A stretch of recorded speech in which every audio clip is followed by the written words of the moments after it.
तुम्हाला काय त्रास होतोय त्यांनी आढावा घेतला तर मला एक काही कळत नाही. आम्ही सरकारमध्ये आहोत, ते त्या जिल्ह्याचे. तुम्ही उद्या म्हणाल अजित पवार हा उपमुख्यमंत्री आणि वर्ध्याला येऊन का आढावा घेतो? अरे आमची जबाबदारी, आमचं काम आहे.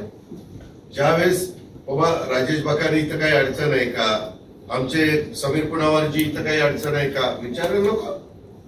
आम्ही यांच्या सगळ्यांच्यामुळे सरकारमध्ये आहे ना.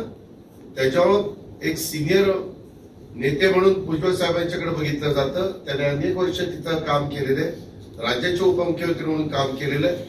उद्या त्याला आढावा घेऊन काही महत्वाचे प्रश्न जर त्यांच्या समोर आले आणि ह्याच्या संदर्भातली कमिटी उद्या सीएमच्या अध्यक्षतेखाली असेल तर त्या कमिटीमध्ये दादाजी भुसे पण असतील. त्या कमिटीमध्ये म्हणजे त्या भागातले आमदार म्हणून म्हणजे कुंभमेळा ज्या ज्या भागात येतो त्या भागातले सगळे मंत्री त्या जे सदस्य असतील त्याच्यावर तिथं मुद्दा मांडायला सोपं जातं. किंवा उद्या कॅबिनेट आहे मंगळवारच्या कॅबिनेटमध्ये देखील आम्ही पीक पाण्याचा आढावा घेतो, पावसाचा आढावा घेतो, बाकीचे जे आढावा घेतात त्याच्यामध्ये काही महत्वाचे प्रश्न. आता कुंभमेळा मला वाटतं 2027 ला आहे, त्यामुळं तिथली कामं होण्याच्या दृष्टिकोनातलं बाबा कुठल्या कामाला प्राधान्य दिलं पाहिजे, कुठल्या कामाला नंतर जरी विचार केला तरी चालण्यासारखा आहे, ह्या सगळ्या गोष्टी असतात.